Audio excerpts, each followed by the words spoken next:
The night of freight, train stops moving, and nothing is wrong. A freight train, 6,000 tons of steel, fuel, and cargo worth millions, sits completely still on a remote Wyoming siding at 2:47 in the morning.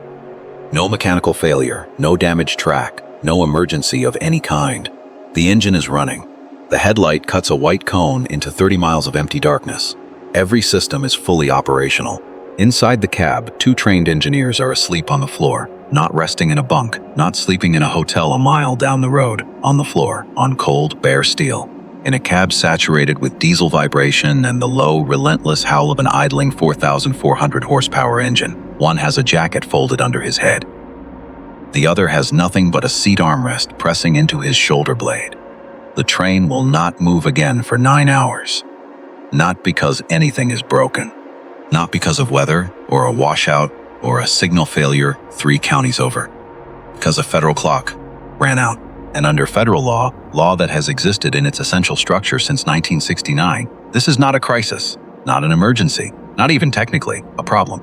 This is the system working exactly as designed. The rule federal law grants a crew exactly 12 hours to complete a trip. When that clock strikes 0, it does not negotiate.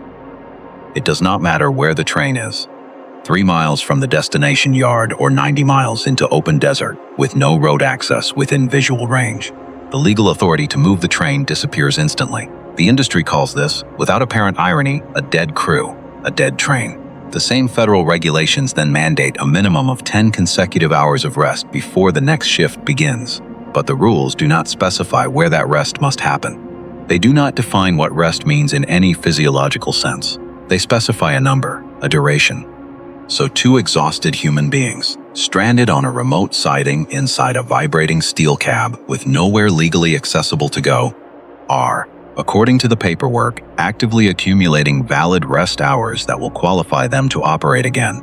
The science has a very different account of what is actually happening to their brains. The machine they live inside, a modern North American freight locomotive, runs roughly 70 feet long and weighs up to 420,000 pounds fully fueled. The cab, where the crew lives for the duration of a shift, sits at the nose of the unit. It is a pressurized compartment roughly the size of a large walk-in closet. It was engineered around one specific function: operating the train. Everything inside it was designed for that purpose. Not for sleep, not for rest, not for the sustained human occupation that the economics of freight rail have quietly made a standard condition of the job. There are seats. There is a toilet on some units. There is no galley, no designated sleeping surface, and no bunk of any kind on a standard North American freight locomotive cab. The crew responsible for safely moving this machine is 2 people: an engineer who controls throttle and braking, a conductor who manages communications, track switching, and federal documentation. Together, they are legally accountable for a machine that at 70 miles per hour carries kinetic energy equivalent to a small aircraft carrier at cruise speed. The Hours of Service Act, first passed in 1907 in response to documented disasters caused by crews working 20 and 30 consecutive hours, established the legal framework. The Rail Safety Improvement Act of 2008, passed after the Chatsworth collision killed 25 people, tightened the structure. 12-hour daily maximum, 10-hour minimum rest, a hard ceiling of 276 hours of duty per calendar month. The 12-hour rule sounds protective. In practice, it is a countdown timer, and it does not care about geography. Freight railroading does not run on schedules. It runs on a living network of competing variables: weather systems, track maintenance windows, signal outages, knock-on delays from a slow train 3 subdivisions ahead that stack and compress in ways no dispatcher can fully anticipate. A 1-hour signal hold becomes a 2-hour wait on a siding, becomes a crew that now has 5 hours of clock remaining instead of 9. The clock does not slow down while they wait. What the science says, the ambient noise level inside an idling locomotive cab runs between 80 and 90 decibels. The OSHA threshold at which hearing protection becomes mandatory for sustained occupational exposure is 85 dB. The World Health Organization recommends sleeping environments remain below 30 dB for healthy, restorative sleep. The cab, idling quietly by locomotive standards, is nearly 3 times louder than that threshold. Beneath the noise is vibration, A stationary idling locomotive transmits mechanical vibration through its frame to every surface connected to it: the floor, the seat mounting points, the console structure, and any human being resting against any of those surfaces. Research on sustained whole-body vibration documents accelerated fatigue onset, measurable disruption to sleep staging, and cumulative musculoskeletal loading even in brief exposures. 10 hours of it is not rest. It is a 10-hour physiological stress event that happens to occur with the eyes closed.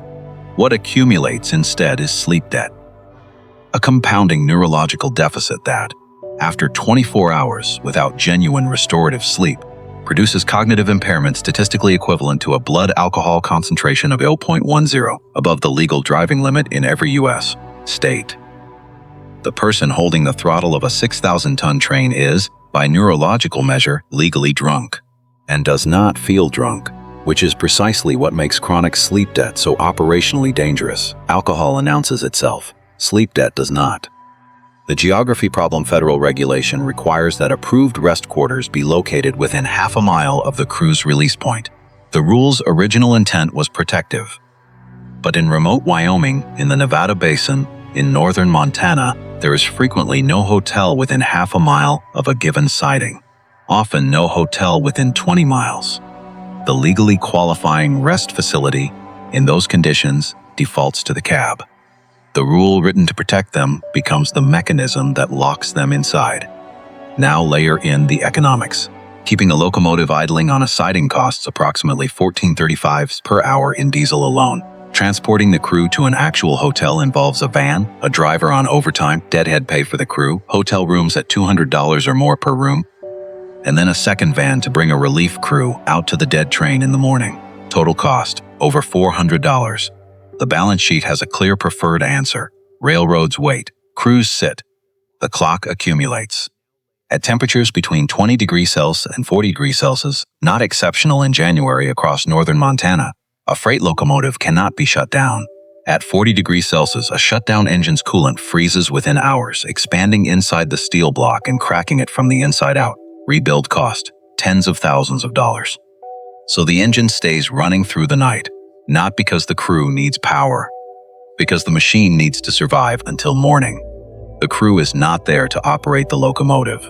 They are there to witness its survival. They have become a biological component of its life support system. The twist here is what makes the legal architecture of all this genuinely disorienting. The rules were not written to harm the crews they trap. They were written to protect them. The Hours of Service Act of 1907 was a real reform. It passed because crews were dying, because 20 and 24-hour shifts were producing disasters. Every subsequent revision came after a documented body count, each one a legislative response to harm that had already occurred. And yet the rules, as they accumulated across a century, count hours, not biological recovery, not the documented difference between 10 hours in an 85-decibel vibrating steel box and 10 hours in a quiet, dark, stable room. The law is structurally indifferent to that distinction.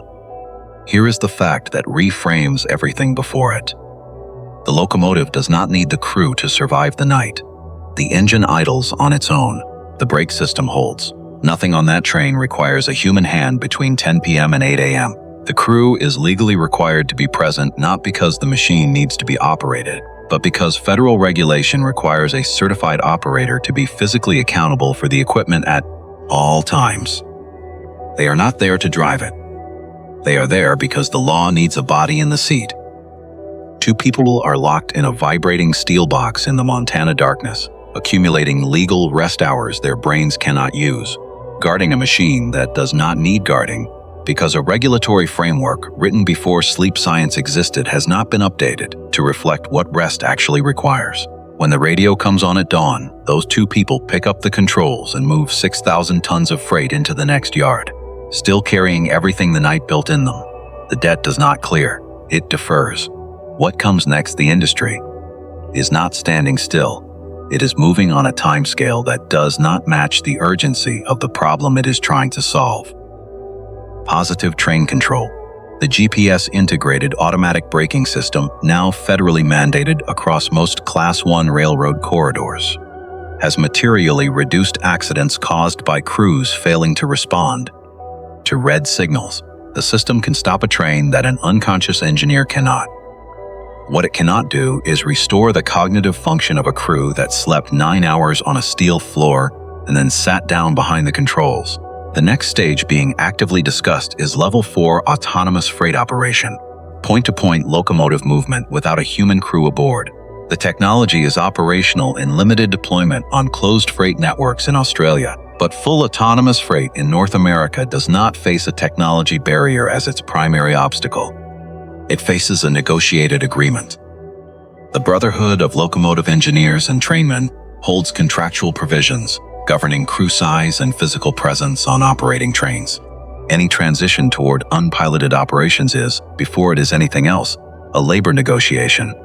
So the gap remains open. The legal framework counts hours the biology cannot use. The economics prefer the floor to the hotel. The machine needs the human to stay. The human needs sleep the machine cannot provide. The question nobody answers. There is one question with no clean answer. Not from the FRA, not from the railroads, not from the union, not from the fatigue science. When a crew completes a legal 10-hour cab rest and drives that train into the next yard without incident, is it because the system worked? Or is it because nothing happened that morning which required the system to work? Those are not the same question. And nobody in a position to change this has been willing to answer it plainly. The train moves, the clock resets. Somewhere on a different siding, in a different state, in the same darkness, 2 other people are lying on the floor trying to sleep. The system is working exactly as designed.